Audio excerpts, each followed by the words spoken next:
which we just sort of instrumentalized, if you know what I mean, right? Yeah, but that's my point. Is So it wasn't? you it wasn't do that. There's no copyright. Nobody owns that song. So Yeah, I hear that. I hear that. But again, when it now comes to corporates and you creating an ad and embedding music in it, you're gonna have someone pop up and say, "Hey, man, that's sampling something that I made."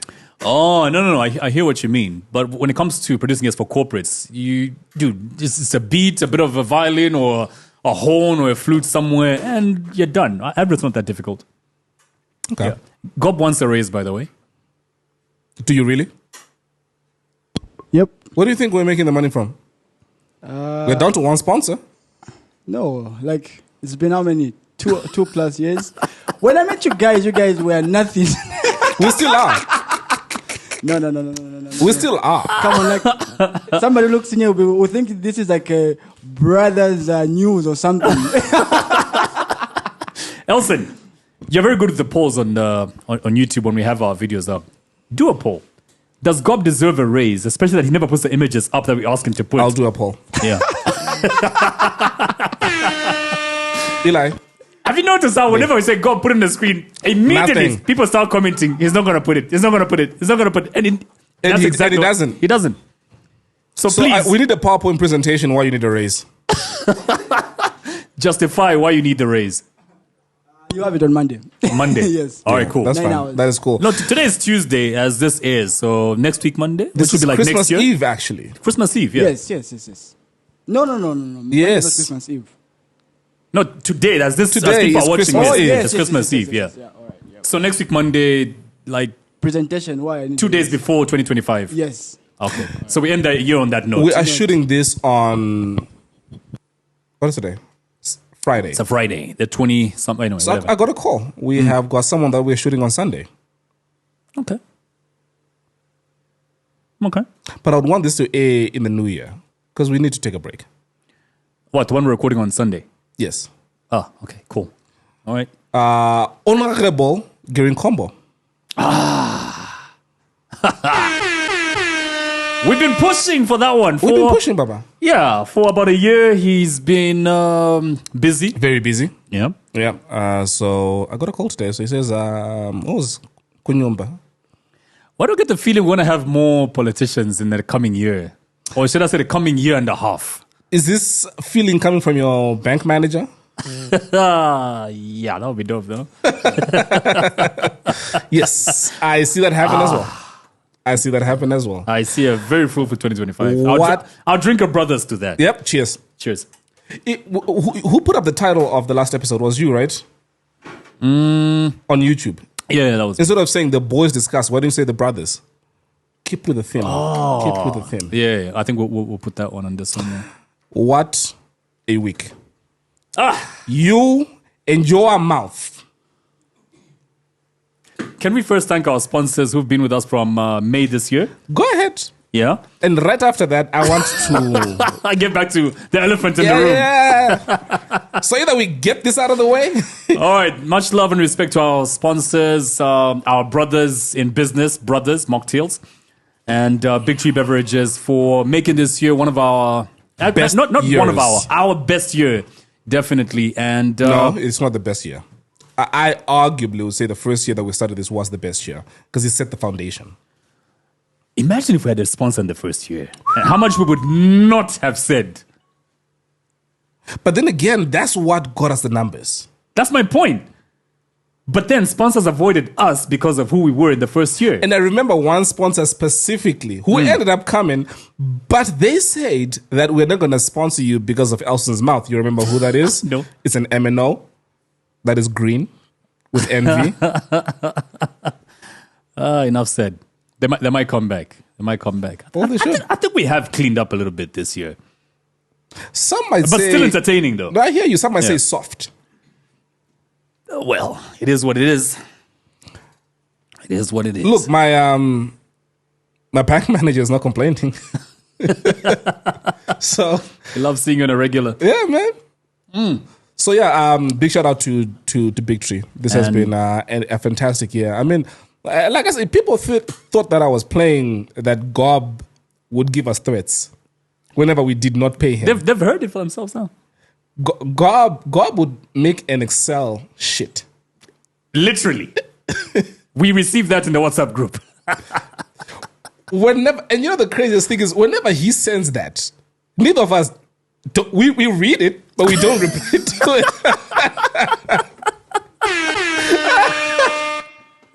That's one thing that Gob gets blue ticked on. Definitely a blue tick. Like, do you niggas see how much money you owe me? But it gets, oh man, this always brings me so much joy. Last week I did mention one person that we gave a massive shout out to. Yeah. And I told and I said that we were going to be back with them as a sponsor in the new year. Is this Mokoka? He sent me a message earlier this week. Do you see what he said? I think he copied and pasted that to me as well. Yeah. He said, shout out received, LOL. Yeah. Which one is my microphone, Gob? Sorry, my camera. It should be this one, yeah. So yes, Mkuka, we look forward to sitting with you. And can I finish? Okay, go on. Okay, is it on me? Okay, Mkuka, so we look forward to sitting down with you and your brilliant team first week of January to conclude this incredible partnership that we started. Continuing the shout outs, we gave one to the team at Big Tree. I think each one of them texted me back saying shout out received. And it's one of those where you think they actually don't watch until you mention their names. Then you get to realize. Right. Exactly. Right. Speaking of other people who watch, our Patreons as well from all over the world. Joseph in Australia. Oh, man. Joseph, big shout out. Do we have anyone from New Zealand watching, though? No, but that's okay, the furthest point. Yeah, that's the furthest Australia. you can travel is Australia. So big shout out. And big shout out to Madonna. Where's Madonna? Madonna. What is +45? What country code is that? It's Europe, though. Yeah, it is Europe. Yeah, because UK is +44, so +45 should be very you're close. A genius! Look at you. So +44 should be right next to it somewhere. Yeah, but then again, Belgium is +36, and that's still Europe. Yeah. No, I'm just doing the math here. Moitié as well. Moitié. Is it Northern? She keeps emphasizing, don't say Ireland, so Northern Ireland. Yes. Northern. Dora. She sent me a message today. Listen to this. So we're discussing. Oh crap! The issue you want to bring up. So we're discussing that. And what issue is that? The one you're about to bring up. You said this week, yeah. But before we come to that, we're discussing that, and we somehow end up talking about sponsors we've had this year and things that I've been up to, and you know the MXXXXXM. Yeah. What do you call it in your language? You're sucking your teeth. Oh, that's not your language. Yes, it is. Okay, Mchibemba took Fiola. So let's call it Sama. Yeah, there we go. So I was telling her, your kids will never know about that life. What life? All right, not having a ceiling? No, not that. About whatever you call it in your language, Fiola in my language. Yeah. And she says, that breaks my heart, actually. There's a side of me these people will never experience. Even the language, they just know surface level, one words here and there, because I've no one to dialogue with for them to learn effectively. It's sad, eh? Growing up, not knowing much about your mom's village or people. No, well, why is it sad? No, I'm just saying, from what day? She would love... For the parent. Yeah. But then again, it depends with what kind of life that is. Because there are people who never want to expose their kids to a certain life that... They had. Yeah. There's other ways of keeping your kids in check and humble and knowing their roots without actually having to... Yeah, I mean, how do the Nigerians manage, right? But precisely. Ah, crap. I gave an example I think about a year ago of there's a girl from the US, Nigerian girl, pure Nigerian accent. So she came with an American crew. I think that was doing some movie premiere here in Zambia. So we were introduced, we shake hands, and I'm like, oh, you're from Nigeria? And she says, no, I'm from New York. I'm like, yeah, but your accent. She says, you won't believe I've never even been to Nigeria before. I'm like, wow. These people can really uphold their culture, their language, their traditions. Precisely. In a foreign land, like deep. And she says, we come deep from, not the Bronx, what's the other, where Jay-Z is from, Brooklyn? Mm-hmm. I think so, yeah. Yeah, she says, I'm from deep in that neighborhood. Never been to Nigeria. Never been to Nigeria. Thickest Nigerian accent. Pure 100% Nigerian accent. I'm like, wow, these people are really proud. Zambians, take him out of Zambia. Nah, that's it. Take them to the airport. That's exactly. They come back sounding like Iris. At the airport. Back to Steffan. Yeah, you were saying.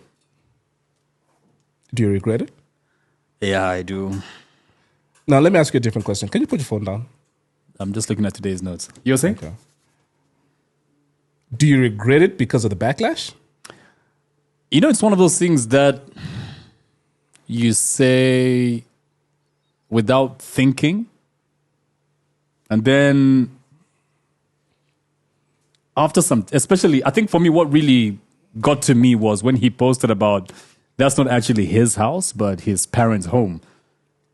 I get the feeling maybe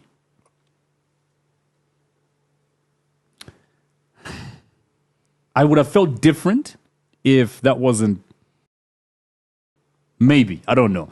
But when he posted what he posted the day after the episode went up, I regretted having said those words. And there was a lot of backlash. Yes, everybody saw that.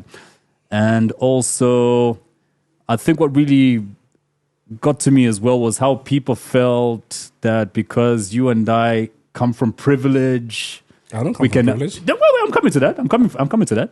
People felt you and I come from privilege and were laughing at him because we come from very privileged backgrounds. When I met Steffan, I explained to him how much of a worse background I come from than him. You know what I mean? No, I don't. Because on this here podcast, you've told us how your father was a manager, was a cop, a bar owner. Yeah. So this nigga's narrative changes. Wait. Listen. Allow me to... I will allow you. Let me give you a timeline here. So those things were happening when my dad was working in the mines, right? So when my dad was working in the mines, of course, he was trying to be as enterprising as possible. Opening a bar here, doing this, doing that, chickens, eggs, and all these things. 1998, he retired. He turned 55, so retired from the mines. He was a mine police officer. And that's when life at home started just going downhill. And one of the major reasons, I was actually even sharing this with Steffan the other day. One of the reasons why I think I couldn't even concentrate when I went to uni was because my parents actually sold our house to send me to university. I don't know, have I shared this with you? The same university you dropped out of? Yes. What a dumbass. You know, one of those where, firstly, I didn't want to go to university because I already knew what I wanted to do in entertainment. Then they send me to university and they sell the house we're living in and they start building a house from scratch. Now, you've sold a house that you were living in. I think this is like 2000, whatever, 4 or 5.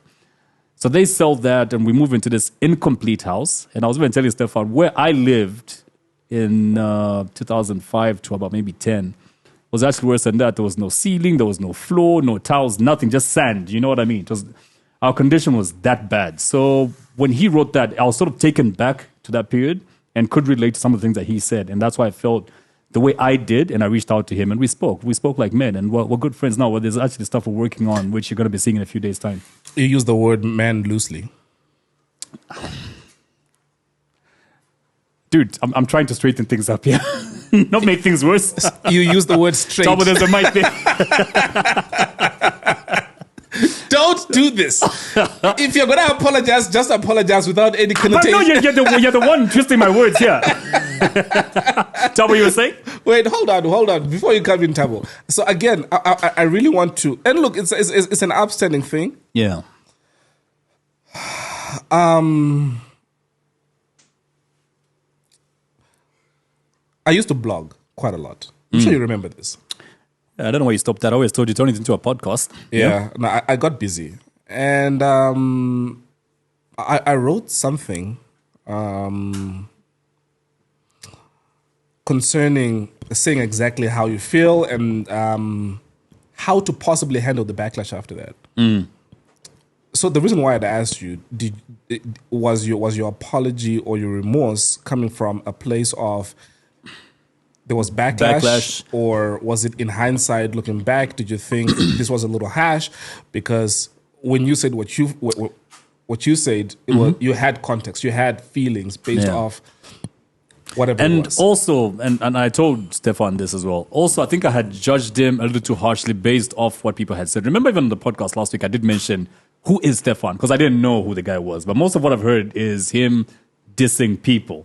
And I told him this, and I told him, look, all I know about you is you dissing people. I've never quite consumed your content before. Yeah, you know what I mean? So I think I judged him harshly off what others had said. But then after he posted that, and one thing I hate doing when it comes to social media is reading comments, because that can really break you. Yeah. So I didn't go to the stopped comments. that. Yeah, that can really break you. So I didn't go to the comments. I read what he had said, and that really touched me. And that's why I reached out to him. I went to him the following day, and we spoke like men.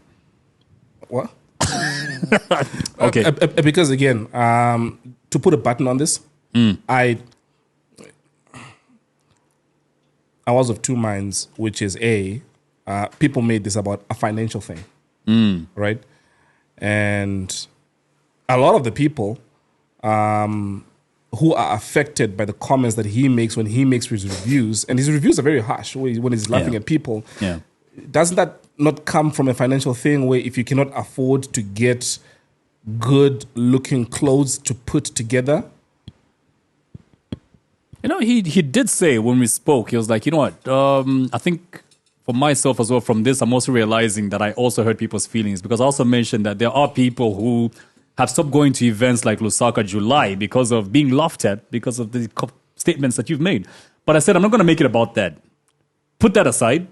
Let's talk about my mistake and correcting that. And we got to the bottom of that. And from that stemmed other things which we're working on now. So we're good. How much of that was messing up the money? What do you mean? What you said. How much of that was potentially going to mess up our money? Now we're good. Or was it going to? Now we're good. Tabo, you were saying? It's even gone? Bring it back. Yeah, so for me, it was just a choice of words. his choice of words? His choice of words. I know, the moment's passed. Yeah. Now, I really regret it. It was way out of character for me. I don't think I'm that kind of a person who really would say such a thing on a normal day. To you, yes. To you, I will say the nastiest of things with no remorse, no regret whatsoever. No, not to me. Yes, to me, but not about me. Okay, moving on. About other people. Nah. Moving on. Yes. Oh, dude. We're talking about Chris Brown. Did you go to Chris Brown last week? Yes. In the WhatsApp group, a grown-ass man like me cannot go to a Chris Brown gig. I'm just in Joburg for business. Dude, everyone knew you were going for Chris Brown. How was it? Hey. There is no negative review about that gig. People had a good time, yeah? Listen, I'm African. When this nigga started flying all over the stadium, that gave me Tokoloshi vibes. Witchcraft. I was like, what witchcraft is this now? I got uncomfortable. His DJ, ironically, which was so confusing, guess what his DJ's name is? DJ Fresh. DJ Fresh. And then now everybody comes to say the real DJ Fresh. Ours is now, what's that nickname to give him? They'll come later. He did his homework. Oh, the Sister Bettina thing. He hits man. The Casper Nuvest, a.k.a. Brenda Fassi, I saw that. That stadium shook. Serious. Bruh. My man, I've never seen that much appreciation of our own music. Pandemonium in one place. I want to ask something. Yeah. Elson, you've been to a number of concerts. I know Yes. you've been the Snoop concert. Yes. And the Chris Brown concerts. Where would you rate the Chris Brown concert? Good question. And a very unfair question too. And I'll tell you why. When I went for the Snoop concert, this was in Australia. Bunch of white people. Right?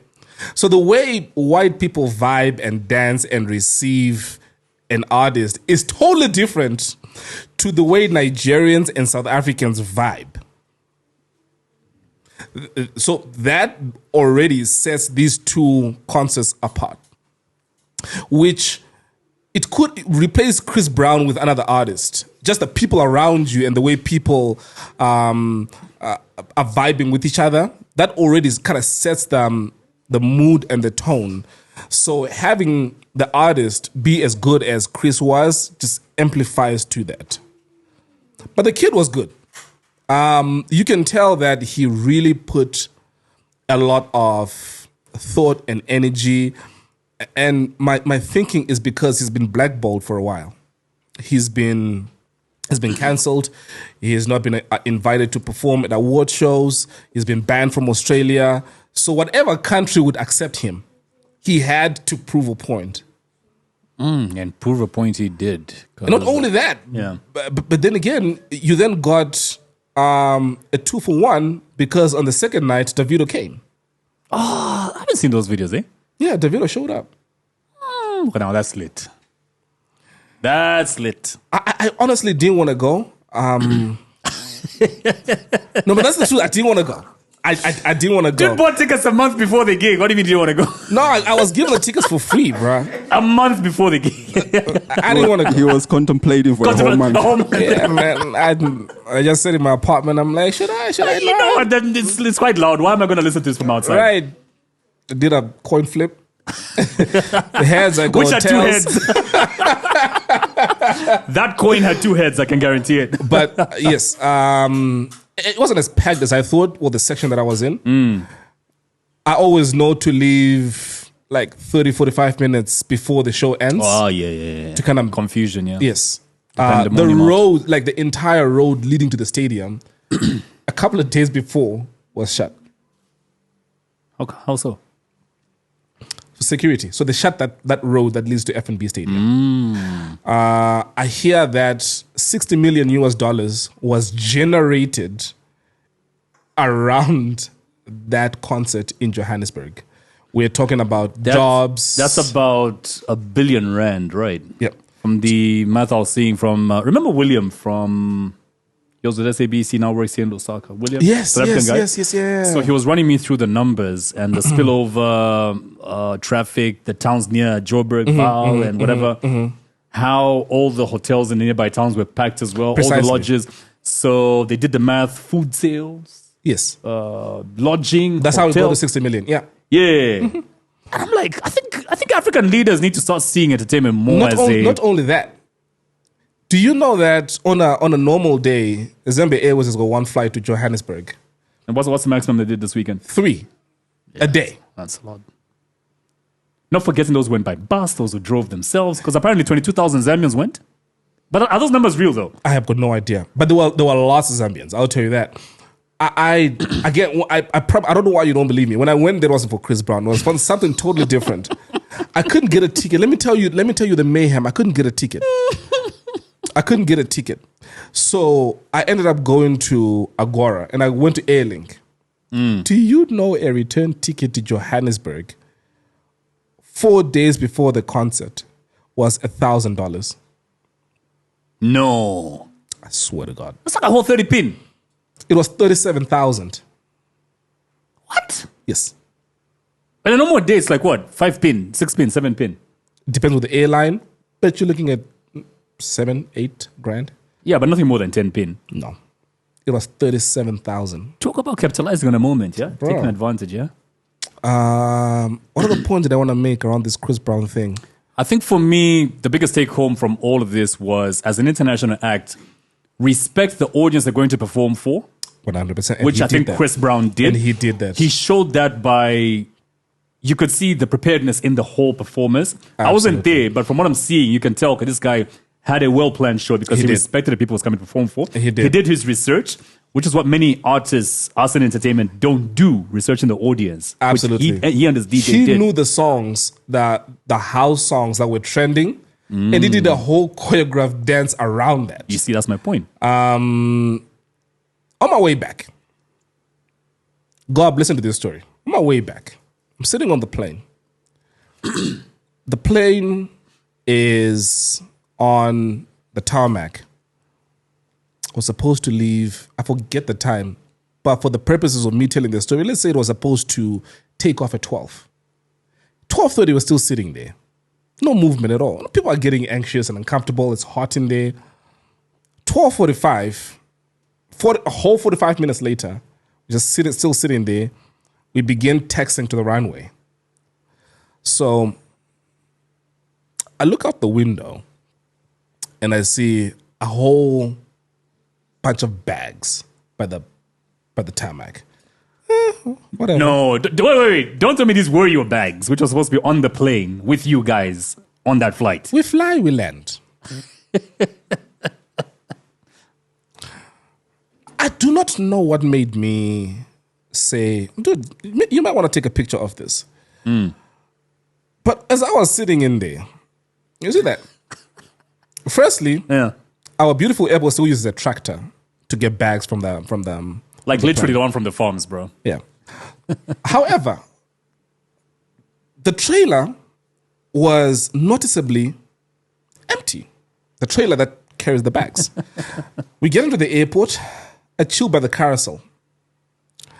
Remember, this was a full flight, right? 10 minutes go by, my bag is in there. 20 minutes, 30 minutes, 40 minutes, my bag is in there. Close to an hour later, now the carousel has stopped moving. One person then says to the guy who was walking past, who works for the airport, hey, the carousel has stopped moving. I don't have my bag. Now, mind you, this is almost 80% of the people who are on the flight that are still waiting for their bags. And the guy then responds to only the person who asked, yeah, your bags are in Johannesburg. And I heard this guy. And I said, my man, what you say?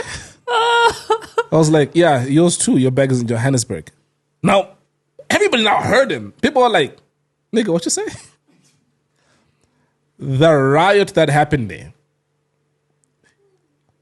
Almost literally half the plane's bags were left in Johannesburg. It gets interesting. After I begin complaining, come to notice the people who are on Eli, we spoke about this. The day before, their bags were also left in Johannesburg. Everyone. I met Mutinta, light-skinned guy. Yeah? Mutinta, yeah. They had the same complaints as well. Their bags delayed by, I think, a half a day or something like that. Yeah. I notice how in all of this I didn't say the airline. Are we supposed to guess the most inefficient airline we have in the country? I didn't call you. Are we supposed to guess the most inefficient airline we have in the country? Hey, it's up to you. I fill in the blanks, innit? But yes, it was a pretty good concert. I'll give him that. But before we close off on that again, and Gob, I'm gonna give you this picture. You're doing this for a race, Gob.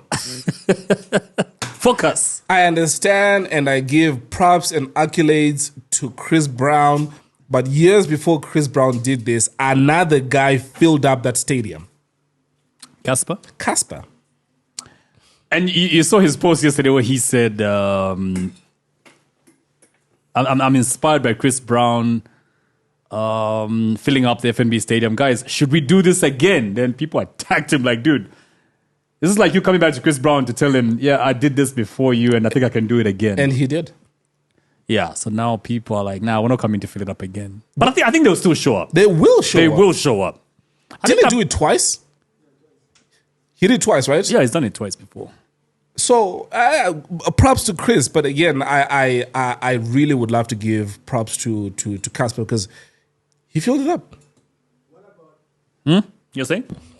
What about the Malawian prophet? Bushiri. He filled it up as well. No, but he made a post about it. And he said, why are people giving Chris Brown props when I had 110,000 people in the same stadium? And was he charging for his crusade? I have no idea. Yeah, but I mean, there's different categories. Profit. Like nigga, please. Dude, have you seen the video of the girl trending for selling her body on, is it TikTok? Have you seen that? No. Zambian girl? No. Selling her body, what do you mean? Her name is Like for sex? Pretty Fatty. Listen to this. So, it's like people are not even hiding anymore when prostituting. Hey, listen to this. Hi guys, I'm here selling what my mama made. We're all selling it, ain't we? And you're all buying it, right? You can support my business. You can buy what my mama made. Okay? Come loaded and clean with good breath. come and support what my mama makes. Women inclusive. You can also support my business. It's unisex. Unisex. Is there anything playing? Hi guys, I'm here selling what my mama made. We're all selling it, ain't we? And you're all buying it, right? You can support my business. You can buy what my mama made. Okay? Come loaded and clean with good breath. Come and support what my mama made. Women inclusive. You can also support my business. Oh my God, please stop that. It's unisex. Please stop that. I can't listen to this. Pretty fatty. And she says no teachers or council workers. No teachers or council workers. Yeah. Where's she from? South African? Pretty fat. Let me check. Pretty fatty. Wait, I've been seeing people on Facebook saying stop selling or I'm selling. Is that where this is coming from? I think that's where this is coming from. But she looks serious, eh? Or am I reading too much into this? There is something that I want you to listen to in rebuttal to what she has just said. And oh, yeah, okay, hold on. Are you looking for where she's from? Yeah. Surname, I don't know if she's the one. You might mention somebody else and get in trouble for it.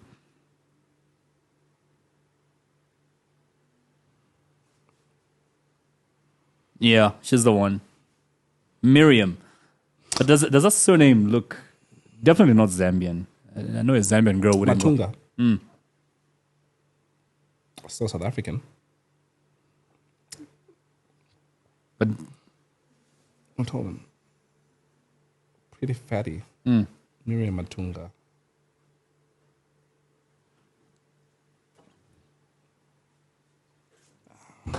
It's whatever. disgusting. Anywho. Wait, listen to this. Based off what she just said, listen to this. Well, I don't see what the big deal is with hoes anyway. Riley, all women are not hoes. We're talking 25% tops. Okay, but if they not all hoes, then why I got to pay to take them out to eat then? I mean, I'm paying. That's payment. I don't know, because that's just what you do. You meet a girl, you take her out to dinner, but you're not paying the girl. You're paying the restaurant. But I'm paying, which makes her a hoe. Why don't I just give her the money I was going to spend on dinner, and that hoe can go grocery shopping? Boondocks, yeah? Yeah. You had never listened to that clip? Hey, listen. To each their own, man. To each their own. Either you're going to wine and dine the chick, or you're just going to give her money and you get some. I don't know. But that's deplorable. Yeah. Still on Chris Brown. I was watching. Oh, you want to say something? So I wanted to fact check on Chris Brown. Actually, you mentioned something on Casper. Yeah. So he actually didn't fill up the stadium. He only sold out 68,000. His target was 75,000. So who? Chris Brown? No, Casper. The point Elson raised on Casper filling up the stadium. So he only did 68,000.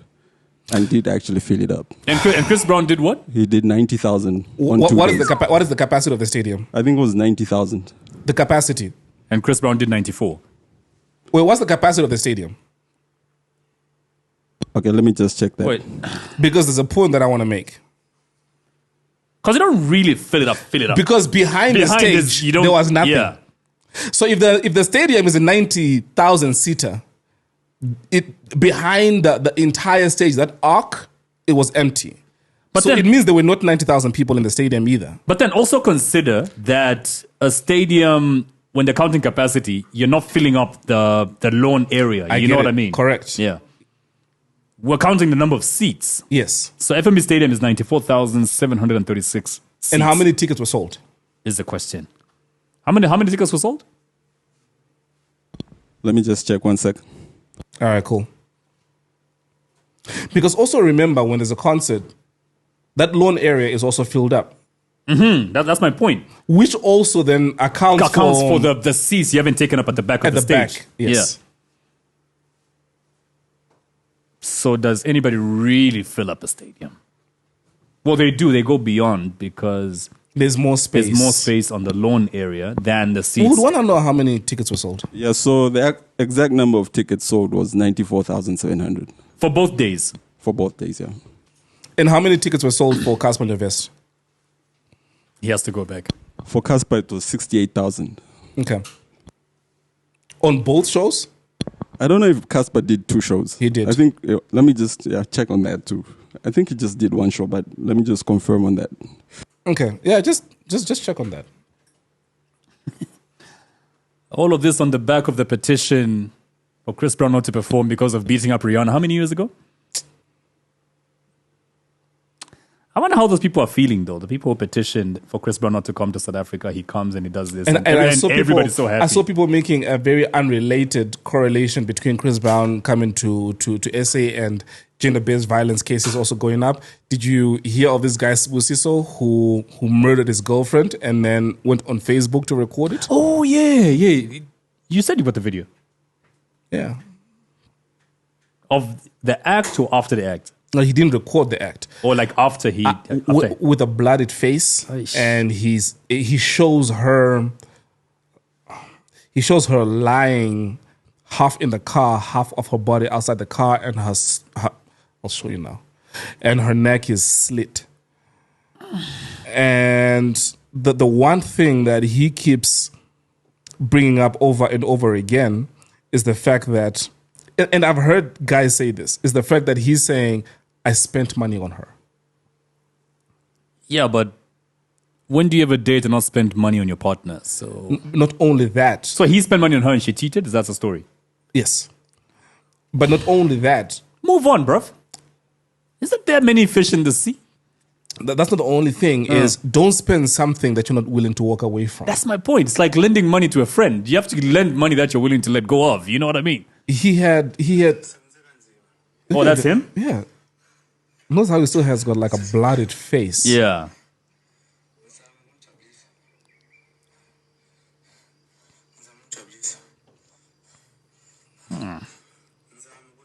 And he's still out of breath, and you can tell from just committing the act.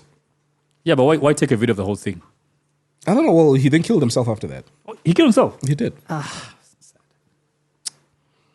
So I was saying, and it's crazy how people are now making an unrelated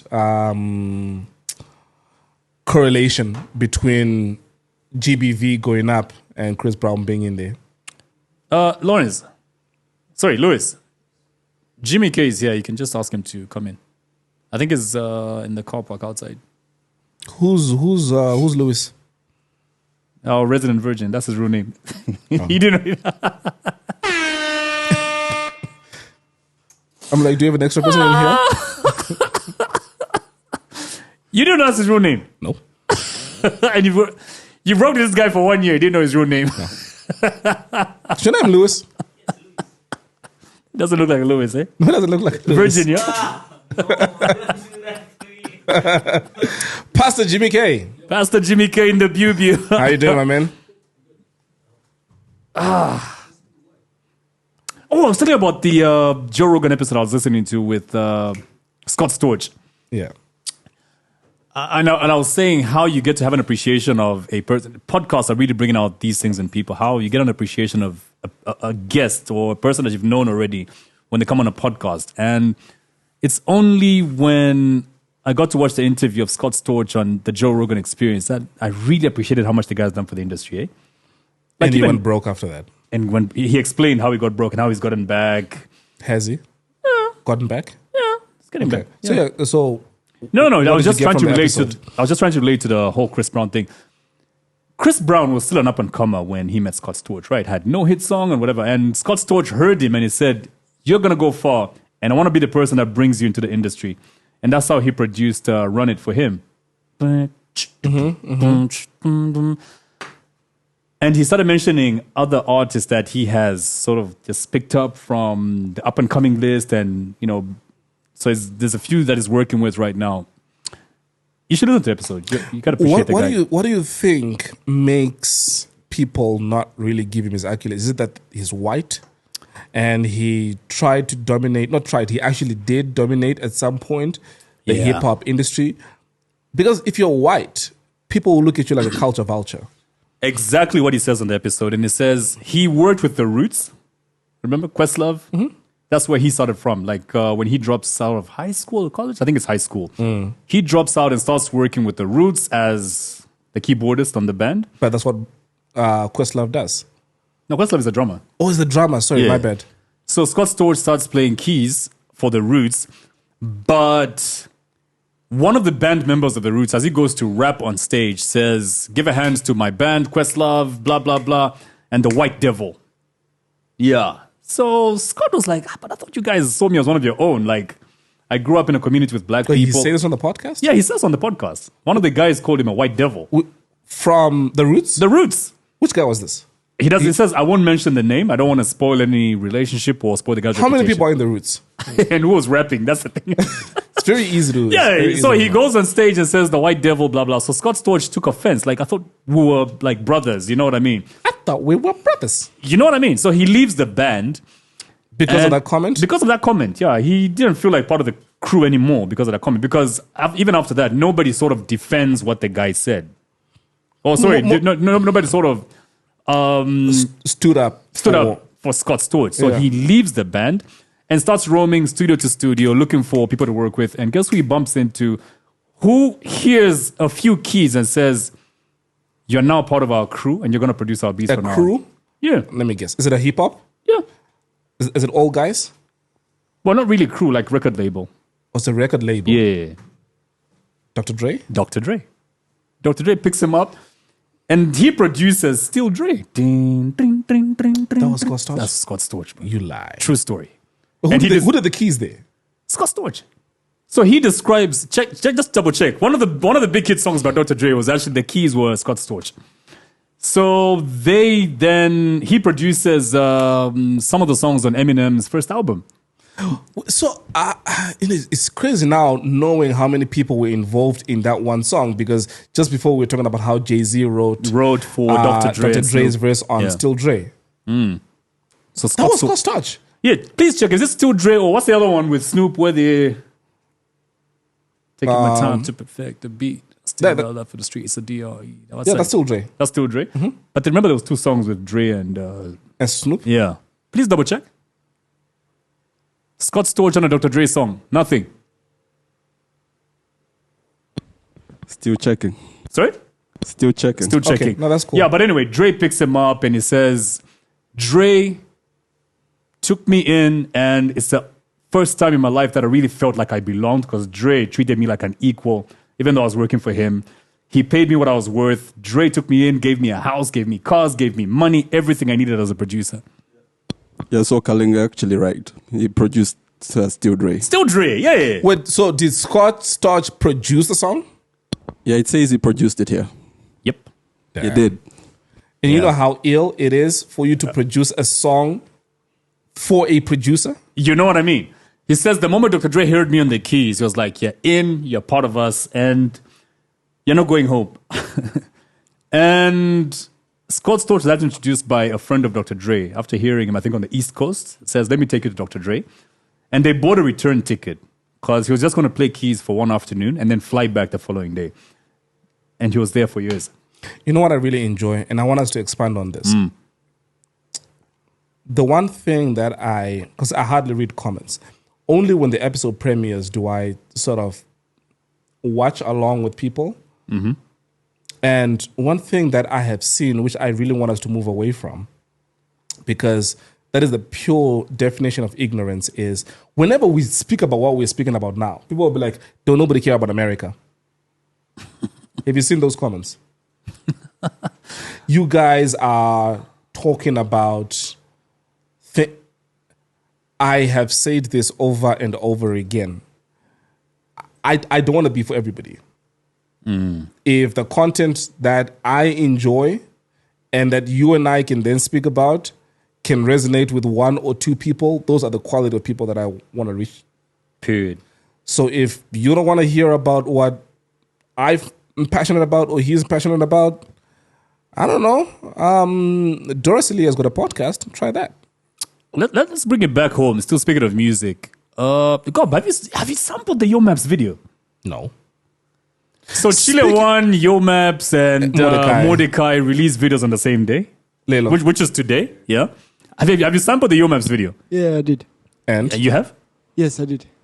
And okay, let me hear your opinion first before I give mine. The video is good, but right? Okay. But I feel the acting part was a little bit was a bit prolonged. That's just my opinion. Didn't they describe it as a short film? Yeah, but there were so many things that were being repeated over and over again. That you could get the story in the first minute, but then they dragged it like for the whole lot for almost 4 minutes. It was like repetitive. But the song itself, the song is dope. The message is dope. Just the acting part that I felt it was a bit prolonged. Okay, so when you compare the two songs that are being spoken about the most, Mordecai's song and Yo Maps' song, which one do you feel is the better of the two? This is a jab at Chile One. No. I'm coming to that. No, hold on. You just say the songs that are being discussed the most. And then you say it's Mordecai I'm picking up and Yo Maps. So what are you saying about Chile One? Because he dropped the song today. Why are you leaving him out of the conversation? I am bringing him to a conversation. Wait, there's a reason why I've put that up first. Because for me, the Yo Maps video, I'm loving the whole funeral. That's the one of the funeral thing, right? Yeah. I'm loving the whole funeral concept. The navy blue umbrellas, Yo Maps dress code is so on point. I really appreciated that. But when it comes to, I think, the beat and lyrical content. What is the song called? What's the song called again? My Hero. My Hero. Yeah. Yeah, that's the one we was talking about. You never gave my mom anything, but now that she's dead, you're all bringing expensive coffins, you're buying her clothes, which she can't see and enjoy. Yeah, that's the same one. So the song is dope. I enjoyed it. I enjoyed Mordecai's song as well. Yeah. I haven't sampled Chile ones yet. That's why I haven't brought it up. Please, can somebody please pass the Chile ones? We'll be flagged. Oh yeah, we'll be flagged. Lewis, do you know Chile one song? Just sing it even. Maybe we can pick up a little something from there. What's the title? Back Again. Back Again. Okay, let me just quickly listen in my headphones. So, does anybody really buy into this fake drama that Mordecai and David have been trying to sell us? You know, I picked up on how it was fake. Is this Memorial Park? It should be. I think it's only funeral. Is this Memorial Park? That we have. I think so. Yes, have you seen the Yo Maps video? That's Memorial Park, right?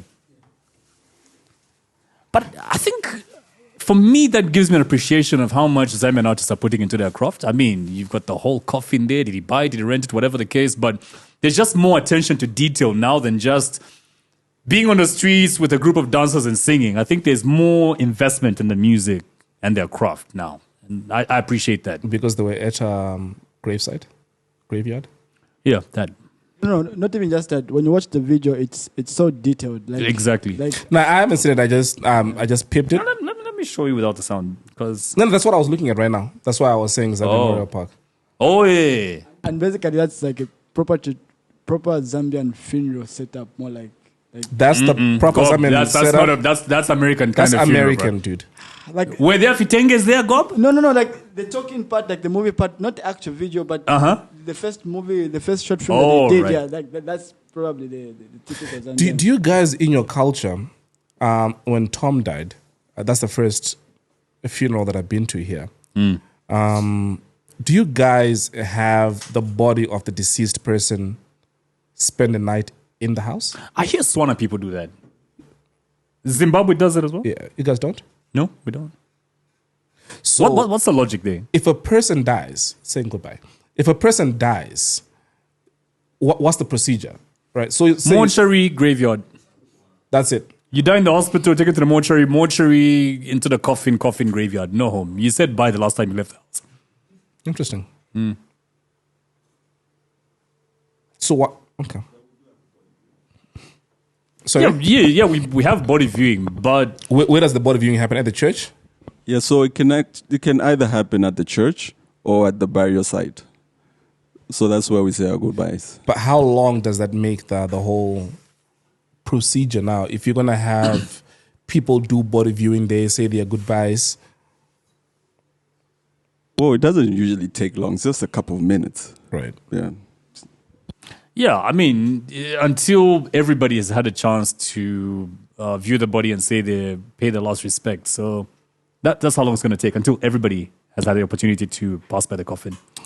But if it is a very, very prominent person like a minister or something, the body viewing will be a day before the burial. A day before the burial. Yep.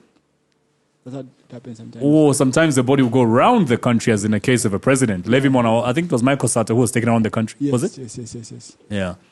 Eish, but the ones that take really longer than Nigerian ones. Oh, they don't play. Woo! Especially if it's somebody prominent like a king of some area, village of some sort. How do they preserve the body, though, for that long? Yeah, because it's like 3 months, eh? That's hectic. I'll tell you a crazy story, though. This thing about the body going home before the burial. So the night before the burial, the body goes home and spends the night in the house. Obviously, as it's tradition, because you're saying goodbye. That was your house. In cases that I've heard, I want you to pay attention. Mm-hmm. I have not seen this because I did not want to go and see this, but I was at the funeral. The body goes into the house, spends the night. The day of the burial, the coffin cannot get out of the same door. And if your house only has one door? Did you hear what I just said? The same repeat door, that? the same door the coffin went through when getting into the house. Mm-hmm. The same coffin the day after couldn't fit on the same door, out the same door. It couldn't fit. Yes, it couldn't get out. What happened? The guy had been murdered. He had been poisoned. Oh, so basically one of those African things Before where you bury me, I need to show you. I need to expose. So it's tiny little things like that. So the coffin expands. So the same door that it went in, it couldn't get out. These things do happen in Zambia actually as well. I've seen. Oh, you've heard the same thing here? Yeah, like whereby They lift the coffin and starts taking them to. Yeah. And then you point at. I saw that once in Solwezi. I will tell you, man, now we're going down this rabbit hole because of your maps.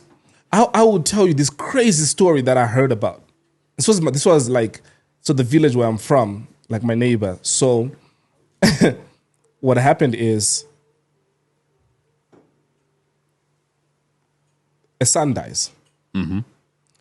So this couple has been married for 50 years. Their son dies. At the funeral, as they were digging the grave, they kept hitting rock after rock after rock after rock, preventing them from actually going further down. And that, again, is a sign that the person who has died is unhappy about something. So what they typically do is they took, I think it was a goat. Goats don't like water, right? Must have been a goat. So they took a goat and they tied a goat. And they'll begin to go through generic questions.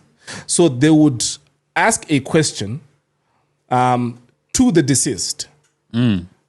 So do you guys know what a totem is? Totem, like a little. Totem. Yeah, I know. Yeah. What is it? Like a little figure. Is it? No. So a totem is. Pastor Jimmy K, do you know what a totem is? So a totem is. It is how do I describe this?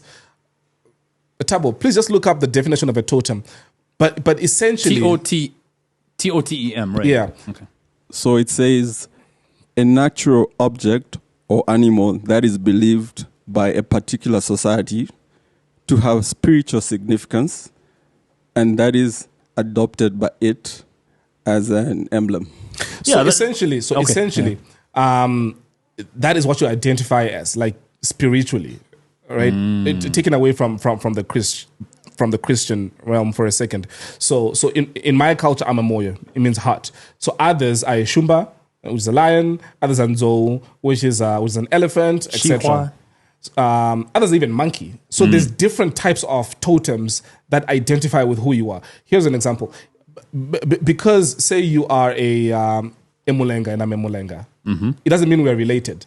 But if we share the same totem, we are related. So if we are both Mulengas, I'll ask you what your totem is, because that's what that differentiates you guys. Precisely. Right. Okay. So back to the story that I was saying. So they took a goat and they tied the goat up, and they will then ask the person to say, and they'll say this as they're clapping. So they'll say, Moyo, did someone here owe you money? They will pour the water on the goat. If the answer is yes, the goat will shake off the water. If the answer is no, the goat will remain still. So they'll ask question after question after question. So they'll go through generic questions. Does someone owe you money? Did someone murder you? Did whatever it is, you keep going, you keep going. So they did this for an hour, bro. And this goat is now soaked. Baptized. This goat is now soaked. Because they kept asking questions and this goat didn't flinch. An hour later, people are now saying, if there's anyone in here who has got anything to confess, just do it. Because now you're delaying the whole process. Process. So if you're here and you know why this is happening, just confess. Then the mother then stands up and goes to the guy that was asking the questions and says, please don't say Moyo, say Shumba. So Moyo is hot, which is the totem which his father has, which is naturally supposed to be his totem. So if my totem is Moyo, so is Eli. Ah, right. Okay. You understand? If your totem is Shumba, which is lion, that's what your son's totem will be. So she goes to the guy and says, stop calling him Moyo. Call him Shumba. They change that and they say Shumba, and that goat goes wild and shakes off all the water. You understand what just happened there? Tell me. The father wasn't the father. Oh, crap. Oh, gosh, I'm being slow today. The father wasn't the father. And that was the issue? That was the issue. Right after that, bury the nigga. I just want to tell you one more piece of information before I go. My mama is a hoe.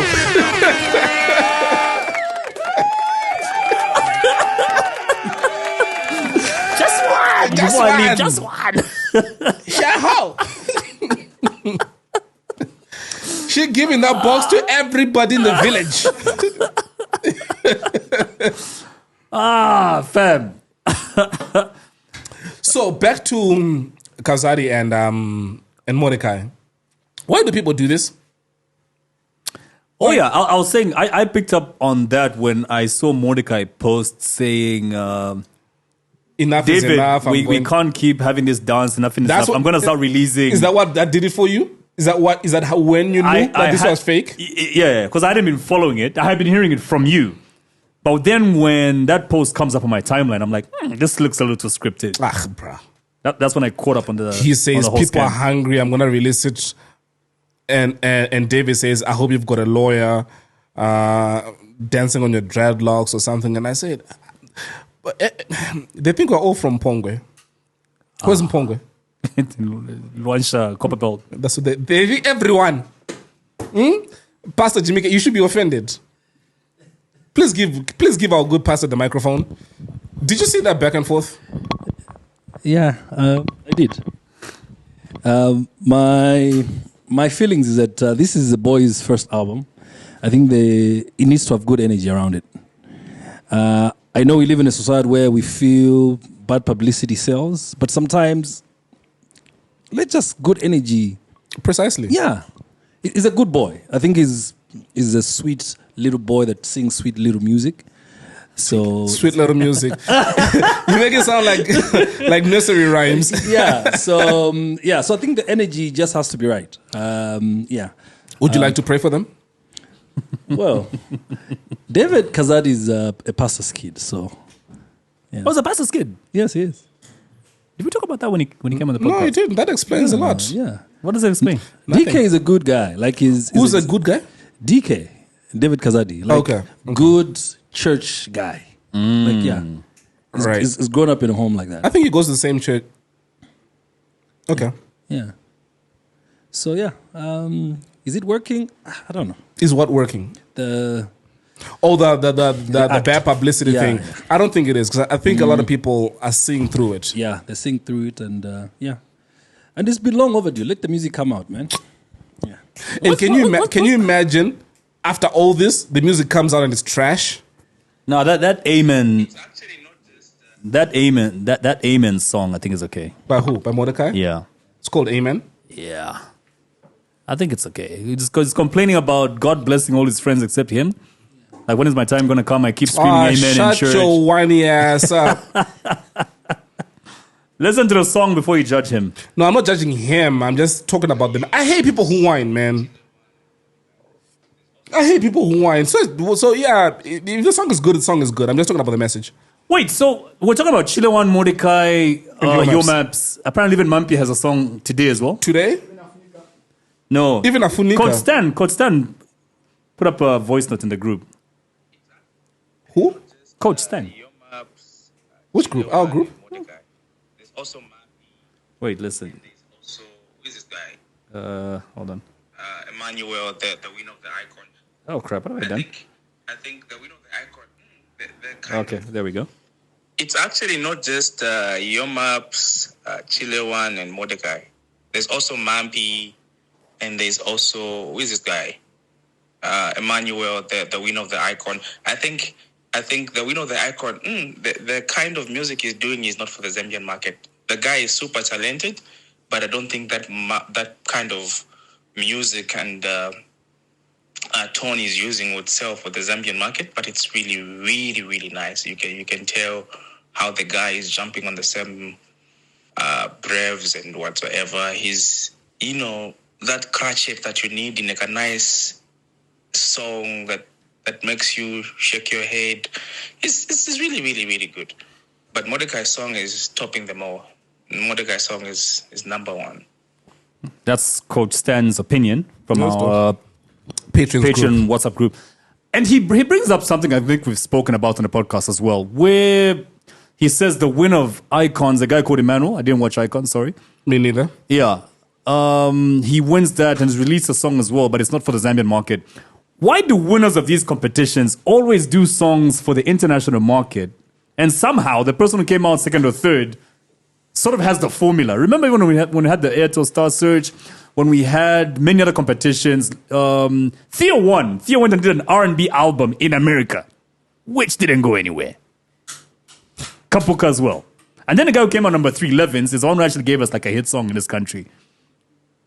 Why does that happen all the time? Is there something I'm missing about the winners and the market they feel they should hit? Same thing happened even in, what's the fat girl's name in America? Fantasia. She didn't win, right? She was second, right? Yeah, she went on to make hits. What are the facts? 2 seconds. You're sleeping on duty, boss. Sleeping on duty. Yeah. But somehow it's always like the person who comes out second or third who comes and does. I feel like they've got a point to prove. Maybe. So this Emmanuel guy apparently has a good song, but just not for the Zambian market. It's a good song though. So now, what songs are for the Zambian market? Your maps. No, what song?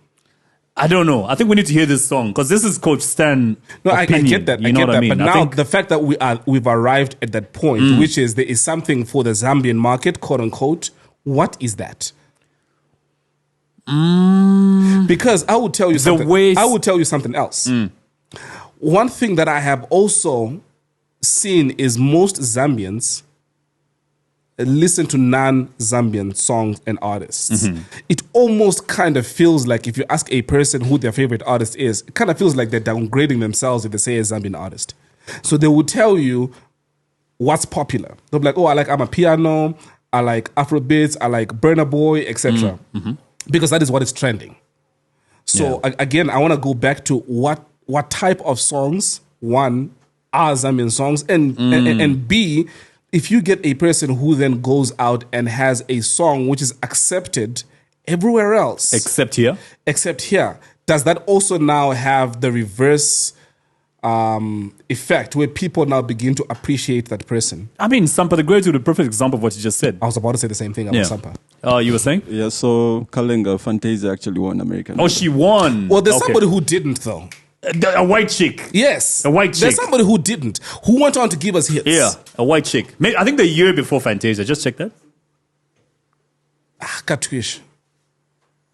Isn't this the one who's got a show now, a talk show? What's her name? Kelly Clarkson? Kelly Clarkson. Yeah, it Just must be Kelly Clarkson. Check Kelly Clarkson, yeah. Yeah, but anyway, as you were saying, I think Sampa the Great can be the perfect example of what you just said. She blows up in Australia. And when Jada Pinkett talks, is it who spoke about her? Was it Jada Pinkett? It was Jada Pinkett. Even Obama had her on his playlist. Exactly. Only when those things happen do we sort of start appreciating Sampa the Great more at home. Precisely. The proverbial story of the prophet who's never accepted in their own land. In their own land. Yeah. Well, there's one thing that I wanted to speak about. I'm going to digress and take us back to the travel thing. There's one thing when I was telling you how expensive flights were to SA. I figured something out. And Tabo, I need you to check this out. If you want to get a cheap ticket, a couple of things you need to do. Number one, and don't ask me why. There is a reason, but I don't know what the reason is. Buy your ticket on a Tuesday or Thursday. And I think there's a particular time. Yes. Late night, right? Correct. Yeah. Number two, again, I did this. If you search for a flight, say from Lusaka to Johannesburg, and you get a fare, for example, you get 10,000. You go away, you come back, you search for a flight again, chances are you will get the same amount, if not higher. Here's what you need to do. Clear your cache. And then do that search again. Because your computer will keep that memory of whatever it is that you have searched and whatever the results have been. But if you clear it, you are searching for that from scratch. So your result is going to be as authentic as the first time that you've been searching for it. And just add on, use the application for the flight that you use the app. Yes. Not on the website? No. And the other thing as well is it is cheaper to buy a ticket online than to go to either a travel agent or the airline's office. Yeah, I know Coin does that, especially, like 3-4 years ago. No, I know whenever Coin would travel, you'd see Coin online at 2 a.m. He'd say you buy the tickets cheapest. I think for the same reason that you gave, and you're saying, don't ask me why. I think Coin explained it well. He said when the airlines release the tickets, the agencies usually buy all the tickets, come and sell them to you. So at 2 a.m., you're able to buy from the airline directly before they go to the agencies for you to buy. Did you get the reasons why, Tabo? Yeah, so the reason why air tickets are cheap on Tuesdays is because most airlines start discounting or give discounts on Monday night. And other airlines typically match the prices like within 24 hours. So by the time the other airlines come on board, the tickets are reasonable. The price of the tickets go down reasonably. We're doing the Lord's work, Kalenga. We need to be paid for this. We are doing the Lord's work. So for somebody watching this right now, please comment if this has been beneficial to you, and we'll send the invoice on Friday. We can't be giving out free information like this. Another thing, I can't LOL. Another thing, I can't prove this, but if you fly out of the country and if you go to any country that has Uber, again, I cannot prove this. Avoid booking an Uber with a low battery. Your fare goes up. Why? Because you might miss the ride and you might waste our time, or what's the logic? No, it means you're desperate. Uber, and when it's also raining. When it's raining, It's raining as well. Your fare goes up. If your battery is under 10%... And they can pick this up. What choice do you have? You don't have the luxury of, he's too expensive. I'm going to try. Before my battery 30 dies. minutes later. No. Take this right now, nigga. You're desperate. We know you're desperate. We can see your battery level. The permissions we give these guys when you're downloading apps, Give all permissions, all that. So they've got so much access to your phone. Even Google Photos will. Well, I don't know if Google Photos does that, or is the iPhone that says, "Do you want to allow Google Photos to get full access to your photos or partial?" Ask for your permission whenever you're on the app. Instagram too. Yeah. It asks you, "Do you want to give Instagram access to all your photos or partial?" Man. Also, the microphone. Remember that? There's also permissions for the microphone. Yes. Yeah. No, but you're clean. You got nothing to worry about. Yeah, I mean,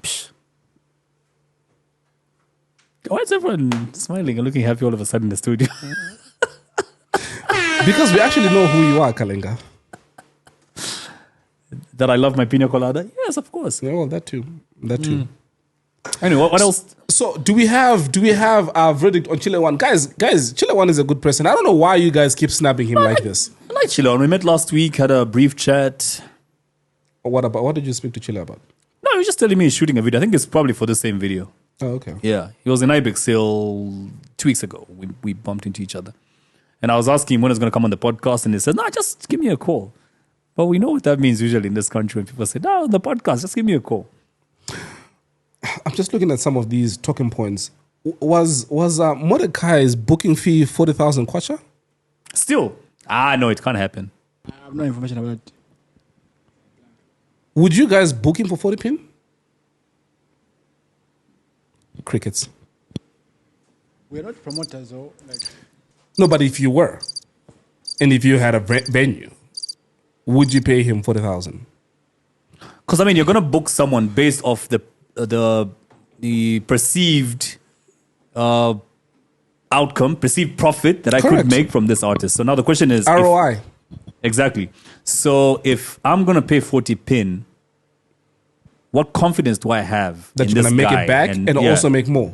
And also the other question you should ask yourself is, does he have a catalog? He said to me, to my face, that he's not an up-and-coming artist. That's what he said to me. And to you. Yep. And you agreed with him. I did? Yes, you did. Well, remember... Well, hold on. Gob, do you remember this conversation? Please give Gob the microphone. Hold on, Kalenda. Okay. I would like to have a word with Gob. Do you remember the position that he took? Yes, I do. What was it? He said that he has done a big song up and coming. He's now established. So do you still stand by what you said? Remember what the justification was for that title, for him not using that title, was sometimes you call yourself up and coming, and because of the power of words, you remain that for either a really long time or the rest of your life. You don't remain that. Jesus was king, but he went through a process. What was the justification again? I need to watch that episode. But there was some explanation he gave about him not being upcoming. So you were just agreeing blindly? No. I remember we had a discussion about that and the definitions as well. I need to go back to that episode and pick that particular point. I only used the Jesus reference because Pastor Jimmy K is here. Do you have a church now? How come you've never invited Elson and I to your church? Why? Do we look like we don't need church? We look like we'll burst into flames. Well, he always makes that reference. I always make what reference? Like, are you highly flammable? Am I highly flammable? Yeah. No, Pastor, before that boy there was born, I did a lot of bad things. Well, not bad, but enough I did to go enough. to hell. Yeah, but I think the concept of church is very different. I think there would be no church if we didn't have sinners. The same way that you would not have a hospital if you didn't have patients. Yeah, true. Yeah. So where's your church? So sinners are good for church. So we are your customers. Or customers. Careful with your words now. And you still don't collect offering at your church, right? So how do you make your money? Make my money. I'm a business. No, but for me, I'm not talking about you personally. I'm talking about the church, because the church is its own entity. But a church is not a business. No, it is not. But a church it's also a charity organization. I get that, but I'm saying if you don't collect offerings, how does the church run? How do you pay the staff at the church? How do you maintain the building? There's a system. There are people that are devoted to. So donations, basically. Yeah. Okay, because I was about to say, if you're not taking offerings, don't you feel you're denying people the opportunity to give in order to receive? That's fraud. You don't give to receive. No. But giving opens the path for you to receive. So aren't you denying people the chance to give? That's a fraud doctrine. No, it's not fraud. The Bible itself says give and you receive. I think the way the African church has twisted that scripture, it is to scam people. So it has made church a transaction. So every time that you're going to church, when people are giving money, they expect something back. So yeah. So if you're a very sharp pastor, you want to use that because Africans are lazy. They don't want to work. Let me ask you something, Pastor Jimmy. Yeah. People do things a lot of the time for selfish reasons. Yeah. It's one of the 48 laws of power. Yeah. Right. What is that law? When appealing or when asking for help, don't. It says appeal. Tabo, just check. One of the 48 laws of power that says when appealing for help. But as he checks, I'll go on with my point. So, like Kalenga said, there are some people that give not really because they care about the offers that they're giving to, but because they feel inside that they are seeding, and that seed will multiply. Here it is. Mm-hmm. Law number 13 of the 48 Laws of Power by Robert Greene states that when asking for help, you should appeal to people's self-interest rather than their mercy or gratitude. Precisely. This law is based on the idea that people are more likely to help if they see a benefit for themselves. Yes, yeah. Right. So, despite the reason why people are giving, shouldn't it just be the fact that whatever reason that you're giving, go ahead, for as long as you know that the reason you're giving is pure, not because the church is asking for it. Yeah. I think generosity is encouraged. But also to a very large extent, God weighs on your motives more than your actions. So let me ask you a different question, just based off your last point, right? The 10 Commandments. Mm-hmm. There is only one commandment that tells you immediately what your reward is. The one if you parents? follow it. Mm-hmm. The one with the parents. Yeah. Every other commandment doesn't tell you what happens to you. It's the only one that comes with a promise. Yes. Long life. Right. So if I want to live long, right, and I then decide, okay, fine, the Bible then says if I honor my mother and father, I will live a long life. Yeah. Other people will do that for just that reason. They don't have a good relationship with their parents, but they feel, I want to live long. So because of that, I am going to do this. Look, the Bible says God loves a cheerful giver. So whatever reason that you must give for, it must not be because you want something back. It must be because it is according to your capacity. You must not feel compelled or arm twisted to give. But also I do believe that, if you give, the world is made in such a way that whatever it is that you give out, you get back. Yeah. So it's just, I think, the law of, it might not for those that don't believe in the Bible, naturally, I mean, if you give good will come back to you. If you give bad will come back to you. So it's like that. So for me, I believe that let your motives be pure when you're giving. It must not necessarily because there's a promise that you receive a blessing. Any of that stuff is just fraud. And I think the African church, for the longest of time, is exploited. They've exploited people. So whether you come to my church or you go to any other church, your giving must be very, very pure and must be from a very pure place and not wanting to receive anything back. So at your church, you do not ask for offerings, but people can give out of their own volition, out of their own... what's the word? If you don't give, nothing bad is going to happen to you. If you give, well and good. All right. But for the longest of time, if you don't give, there is something that will be on your head. If you don't give, your business will not go well. Boom, boom, boom, boom. All that. Bad luck will follow you. No, nothing will happen to you, my guy. If you don't give, well and good. It should be your own conviction. Yes. If you give, well and good. Where's your church again? We meet at OIDC. OIDC, there's a whole day? Yes, it is. Wow, okay. Can we come on Sunday? Yeah, you can. But you're highly flammable, though. So I think we need to have a fire truck. fire outside. You don't have extinguishers in the church. No. It's too small. Like, it needs a fire truck. It is a fire truck. Two. Those $10 million ones. Oh, yeah. Those $10 million. They were $10 million, right? Yeah. Yeah, each. No, $1 million each. Or was it $1 million? Yeah, we Yeah. can put them to good use. And they bought how many? 52? 42? That was a scandal. Huh? Welcome to Zambia. We lose money here. Wait, what happened to the money that was sent to China? Did we? No, it's not coming back. They did tell you we'll accept that as a down payment. On the, how much do we owe them again? 13 billion? You know, this country is under spell. It's like you're in a love relationship where somebody has used juju on you. You can clearly see that there's something wrong here, but you can't walk out, you can't say anything. Like you're just in a bottle. I think that's what's happening. God, there's so many things that are happening. I'm like, not only that, but I'm not going to get into detail because I love my life, but this Donovan Gray story is taking a crazy twist. Yeah. I know you're looking at me hoping that I will get into detail, no, sir? Yeah, I was hoping for more information. From me? Yeah. You see him?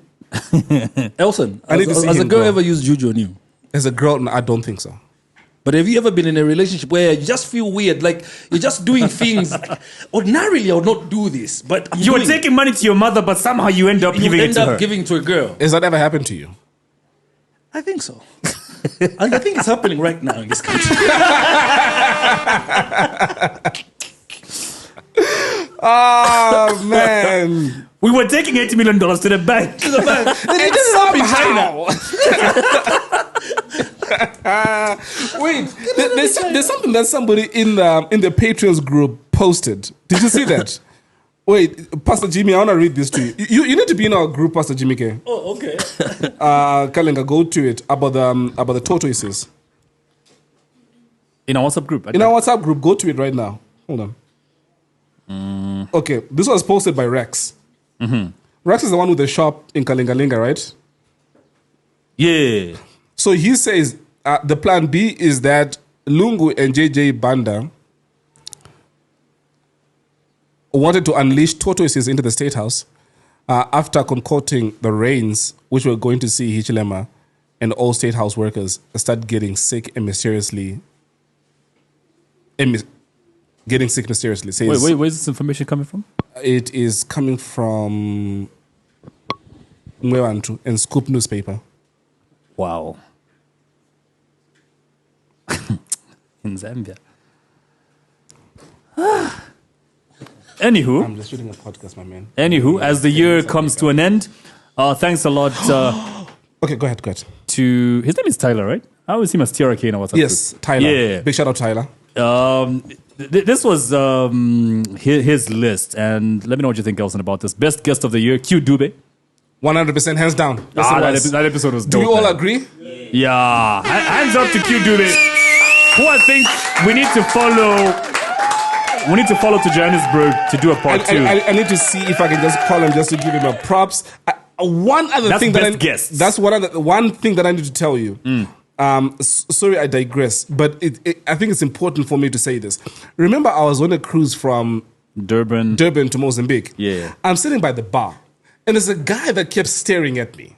And I'm like, in a straight way, or I don't know, but I'm saying, what did you read? I don't know. What's this guy? The camera guy. I don't know. What's the camera guy's name? Chela. Did you read Chela Tukuta's post and you think I'm into that? But anyway, guy comes up to me like 30 minutes after staring at me weird and says, do you have a podcast? I said, what the hell? Yes, I do. So, okay, cool. Nice to meet you. My name is Busiso. I know you because your podcast was discussed at my office and he works for Beatvest. And that clip went round the entire office. So the question you should ask whenever you go to a girl's house, who pays the rent? I think that's a clip that went round everywhere in South Africa. I saw that a lot on TikTok. This thing, I feel, blew up more outside Zambia than it did in Zambia. Yeah. Kenya especially. Kenya, we had newspapers post. that clip. We had radio stations on their Instagram pages. Yeah. We had a pastor make reference to that in Kenya as well for a sermon in church. You lie. Dude, true story. I think I showed you that. The Kenyan guy. No, you did not. He made reference to it, I think for a church sermon or something. The part where he says, whenever you go to a girl's house, find out who pays the rent here. He used that, I think, for some sermon. Somebody sent it to me. Big shout out to Q Dube. My man. Our most viewed episode this year, Aqualaskin. Zambians love drama. Oh, Zambians that love man, drama. though, poured his heart out. Too much. He poured his heart out. No, let's not go back to that issue, especially on his ex-girlfriend. I spoke to Triple M. I wanted him to be on the podcast. I said, I'm happy to, as long as we do not discuss that issue. No problem. We don't love drama here, bro. It just comes out somehow. Yeah, we don't go looking for it. So big shout out to Q, to Aqualai Skin. Yeah, man. Tyler, now I'm lost episode of the year. Crisis, Senga.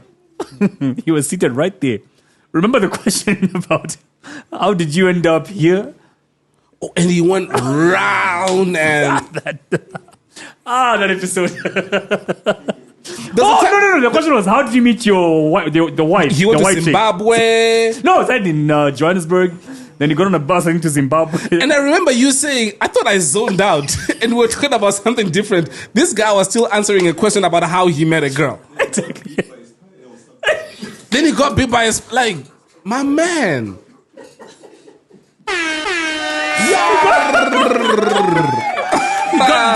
He got bit by a cobra on the way. Ended up in Morocco, Egypt. It's saying I need a part 2, man. No, we don't. No, I'd love to hear more stories of...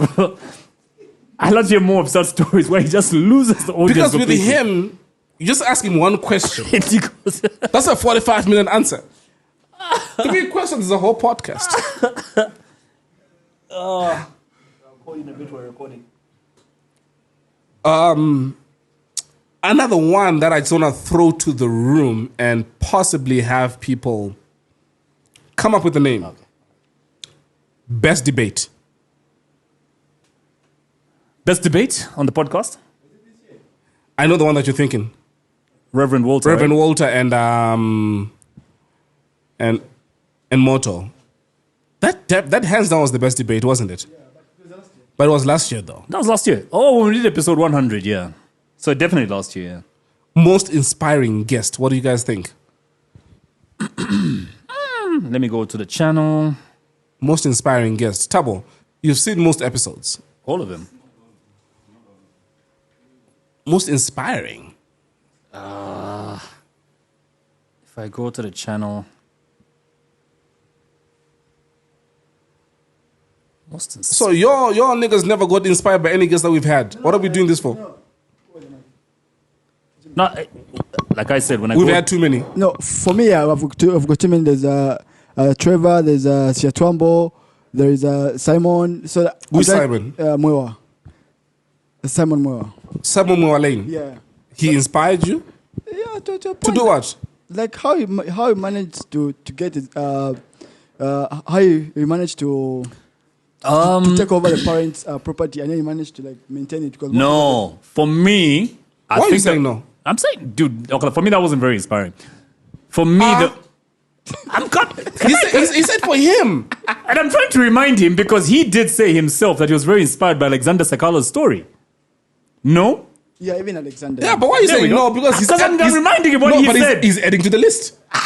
Were you adding to the list? Yeah, I was trying to pick the best out of. Yeah, and so Simon is one of them, and you're saying no. Do you have a beef with Simon? No, that's my bruv. That's my bruv right there. Nah, he's too old to be a bruv, bro. He's not my father, though. He's my bruv. Man. Funniest moment. Do we have any? Has to be Q, do we? Yeah, it's gotta be Q. The vice grip. That was funny. And you could tell that these hands... There's another one, though. Don't use a toilet inside. Yeah, there's another one, though it wasn't this year. Gob, were we shooting with you when we were shooting at the hotel in Rose Park? And we had Abel Chungu. You were not shooting that episode. Do you remember when we shot Abel Chungu at what's that hotel? Elementos. Yeah. There's something that did not make it to screen, but Kalenga and myself and Abel saw it.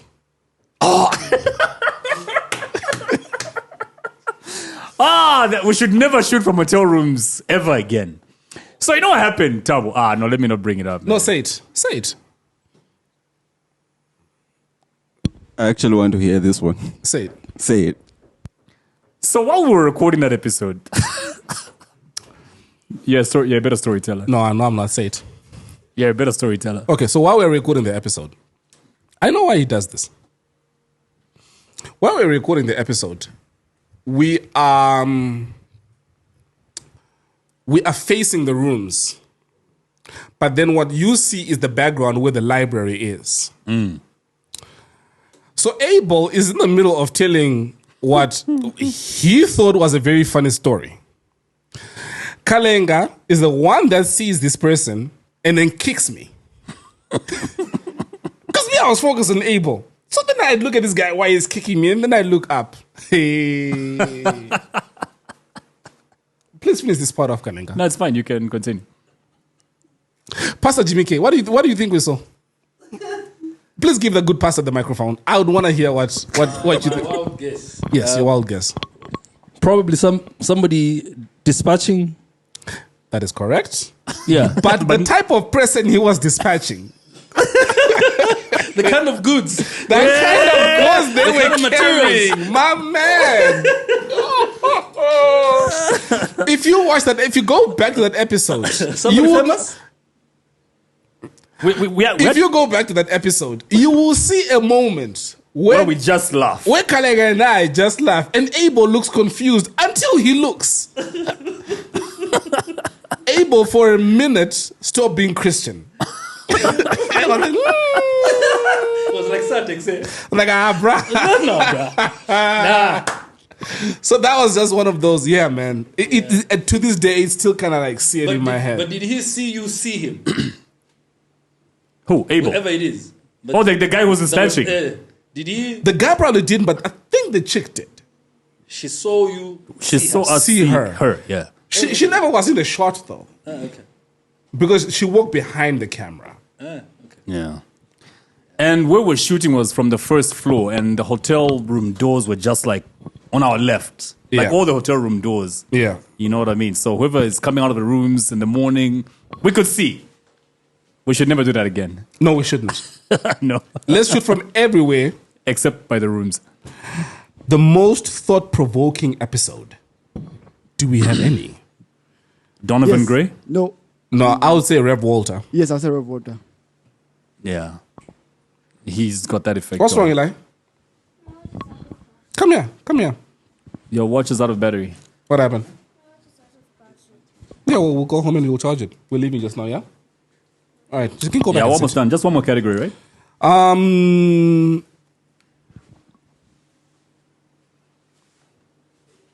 Well, at this I'd actually asked AI to come up with these questions. None of these.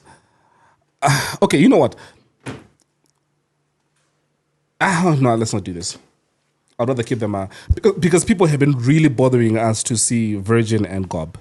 But to keep the suspense going, not yet. Yeah. I'll make you a promise though. When we get to 100,000 subscribers, we will show you Gob and Virgin. So keep clicking. You say what, Virgin? You're looking forward to be exposed. Our resident Virgin looks forward to be exposed. Wow. Okay, please give Virgin, get the microphone. Do you have a girlfriend? No. Have you had a girlfriend? I've never. You've never had a girlfriend before? Never. This guy. And Wait, I've so never when tried. you say what? And I've never tried. So when are you gay? No, I'm not gay. Why are you gay? So, I've got feelings. I'm just joking. Wait, so when you walk down a mall, you do see girls that you find attractive? Yes, I do. So is it that you are afraid to walk up to them? I'm afraid. Oh, right. Okay. But are you on social media? Yes. Facebook, Instagram? Facebook, Instagram, WhatsApp. What kind of girls excite you? Let's go with skin color, look, shape, everything. Just describe the kind of girl that excites you. Short, light skin. Yeah. So short and light skin. Yeah. Not big. Not big? Nah. So, but don't you think social media makes it easier for you to, because you're not talking to her in person? You're behind I do, a keyboard. But I don't just like it on social media. So you prefer in person? Yeah, in person. But then you are afraid. Yep. Okay. What happens if, say, I set you up on a date, all right? Then Culling and I are there for the first date, and we break the ice. Nah. So we ask questions on your behalf, and then the second date is all you. I can do that. So we can do that? Yep. So the first date will be the four of us. Yeah. Is there a girl that you know that you like that you haven't spoken to? Right now, nah. Okay. Right now, nah. This guy reminds me of me in grade 8. I was extremely shy, bro. So find one, virgin. We'll pay for the date. Yeah, and we'll be there. Elson and I will sponsor everything. For you? Yeah. We'll even bring some brothers. Anywhere you want to go for dinner, yeah. Okay. I'll try, but... I'll even come and pick you up. We even dress Elson like a chauffeur with the hat and everything. 100% and the white gloves. And the white gloves, yeah. Yeah. Just for me. Yeah. Just for you, my man. And I'll be, like, when you're having the dinner, I'll be standing Like the behind you as a butler. bodyguard, like a butler bodyguard slash... Yeah.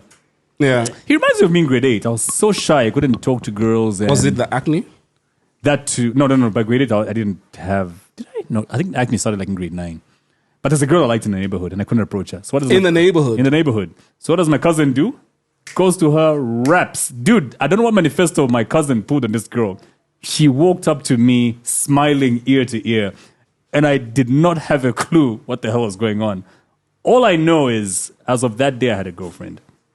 Which was her. Yeah. So Because did you of- ask your cousin what he said? So here's the thing. My cousin pulls everything off. And the first date / walk, he was right there behind us, like telling me what to say. That's why he reminds me. That's why this guy reminds me of me. I was that kind of a shy guy as well. I can relate. Are you still? I can relate. All right, we need to wrap this up. All right, man. Guys, listen, we are truly grateful. This has been a fantastic year. I know if it was up to these two guys, would have another episode, but we really need to take a break. You need to spend time with your family. Yeah. Gob, same as you. You need to spend time with your family.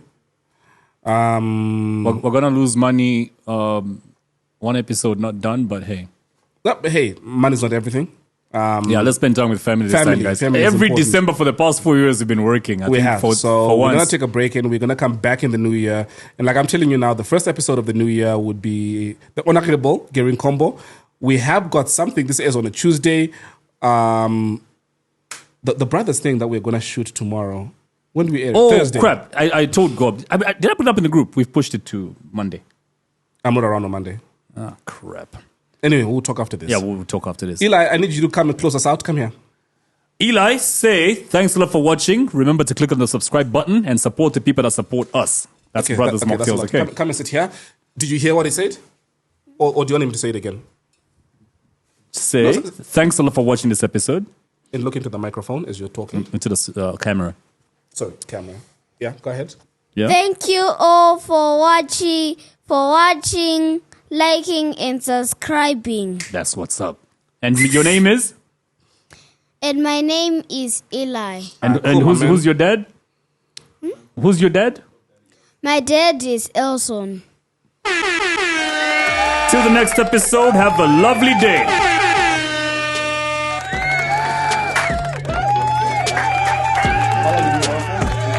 Three. That was pretty dope.